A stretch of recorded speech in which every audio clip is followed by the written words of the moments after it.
everybody, this is Edwin, the Magic Engineer, and I wanted to talk to you guys about an interesting subject that I've been noticing for the last couple years, that nobody seems to trade anymore. It seems to be like a lost art. It's just kind of gone. No one seems to enjoy it.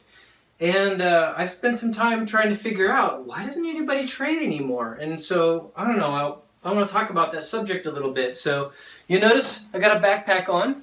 And this was the way I always used to show up to tournaments, you know, and I'd always put my deck in my back pocket and have a trade binder.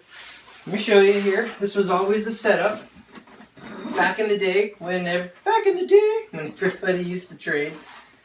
So what you'd always have is you'd have your trade binder all set up, right? So you can see this is from forever ago. This is when I actually started. I had alliances on there, right? So I actually ripped apart my first box and taped it on.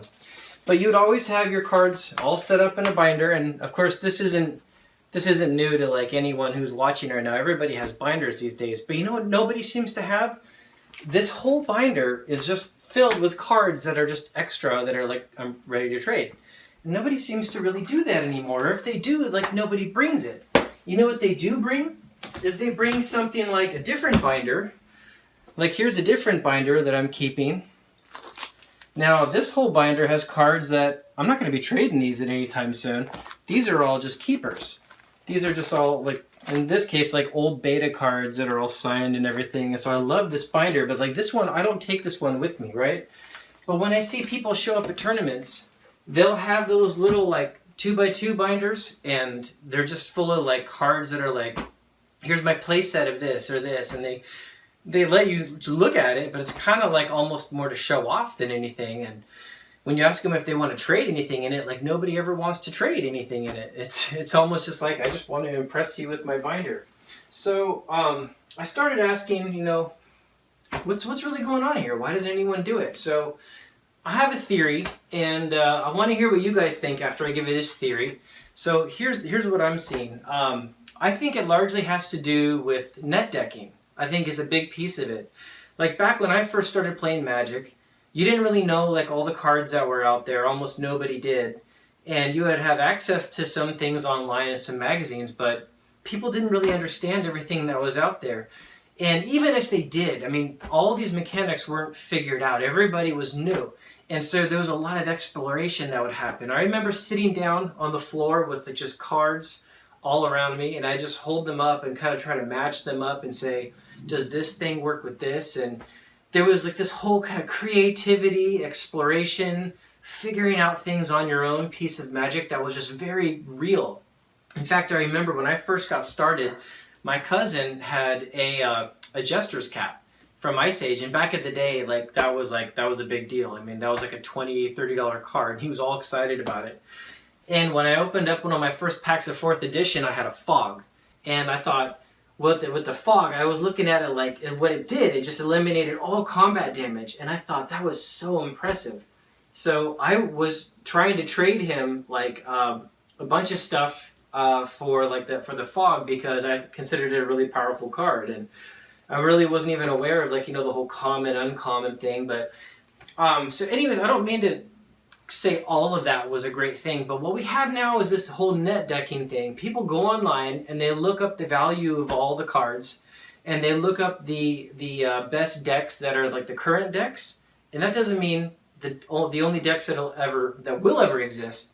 That's just what currently exists. But people don't design decks anymore.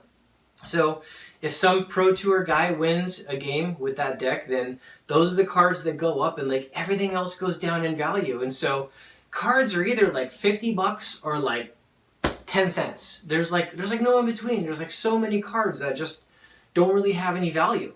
And so when people consider like, hey, maybe I'm going to like fill up a trade binder, it's like, well, why am I going to do it? You know, this card's only worth 10 cents. Why am I going to carry it there? And everyone else has probably got it anyway. So, you know, they leave it at home. And so the experimenting is kind of gone from Magic, it seems like, at least for a lot of the newer formats. And the net decking has just killed a lot of the value. So I think that's a big reason why people don't actually bring their binders. But there's another thing that I think is a big reason. So reaching into my Magic bag over here, this was my very first Inquest. I got this like right when I first started. I don't know if you can tell right there, August 1996. That's about when I began, because my cousins got me into Magic the Gathering like over the summer when I was at the family cabin with them. And so I bought this magazine, and then I started buying Alliances and Ice Age and 4th edition, because those were the things that were out at the time. And there's a couple things I want to show you because it was really funny back in the day. Back in the day. So their Balduvian Horde was considered the best thing out there. #1 card, hottest card. Everyone was all excited. They call it the Sunburn Juzam Jin. But there's something funnier than that I want you guys to see. So here's the Unlimited edition. So Alpha, Beta, Unlimited. And hopefully you'll be able to see this price. Where is it? There it is. Right there at the top. I don't know if you guys can see that. Ancestral Recall, $35 to $55. Can you see that pretty clearly? I hope so. So back when I first started, Ancestral, $35. I mean, it was tiny. I mean, the Moxes were at least like $100 at that time, like 120 or something they came out to be. But $95. We'll show you that. There you go. The Moxes back then were, come on camera, focus. Focus camera. Focus. There you go, $95 for Moxes and stuff. So anyways, this is when I first started, and so what I would do with my friends is like you'd sit down and spread out all your cards, and you constantly look up prices and then set up big trades, and so having the magazines really facilitated the trades. And then as time went on, here's one of the last magazines I ever bought. So Scry was another one. It was always Inquest and Scry, and then Beckett did a lot of stuff also. So Scry, when Inquest fell away and stopped doing stuff, Scry became the big magazine. And then when Scry went away, Beckett was one of the last ones that actually had a few issues. But this was one of the last magazines I bought, and this is 2002. Because there started just being so many prices for so many cards, they just stopped creating these magazines. I guess maybe they weren't making money on it or something. I'm sure somebody else knows and could explain it.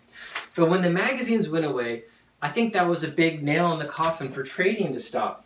People just basically stopped doing it. And it wasn't always just binders. People would sometimes show up with like an entire box of just random cards, and they'd set it down, and so you'd sit down and put your trade binder on the table, and they'd have their box, and you'd flip through their cards in their box, and stuff would just be everywhere because people weren't organized about it. And they'd work out little individual trades or maybe one big trade.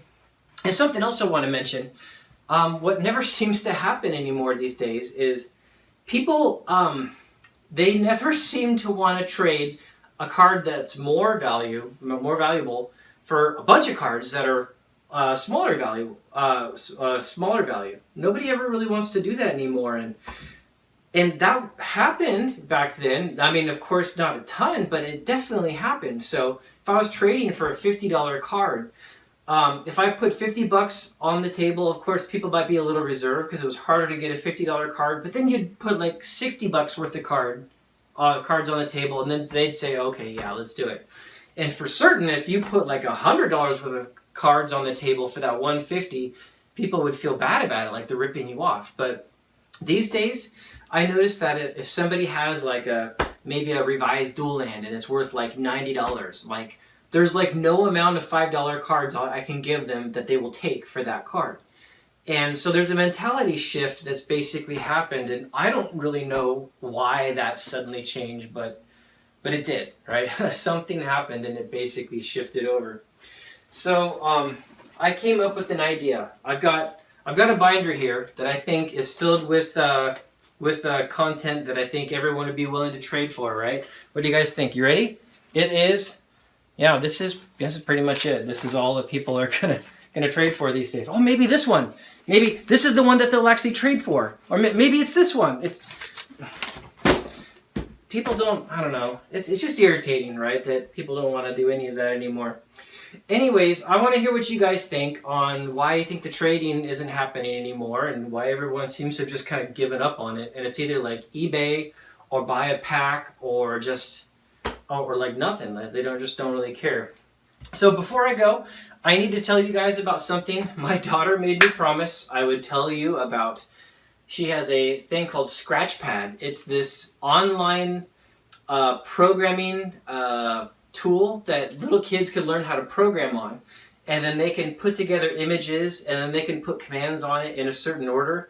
And it can basically show, when you click like a little go flag, then it'll go through animations and text will pop up and stuff. So she's made one, and she actually made it after my YouTube account. So it's called Edwin's Daughter is the actual name of it, and it's EDWINSDAUGHTER, and it's apparently on Scratchpad. So Mackenzie, I did it for you. I put that reference to it. So anyways, thanks everybody who attended. Please guys, leave your comments below. I want to hear what you think about why trading seems to have gone away. Okay, bye guys.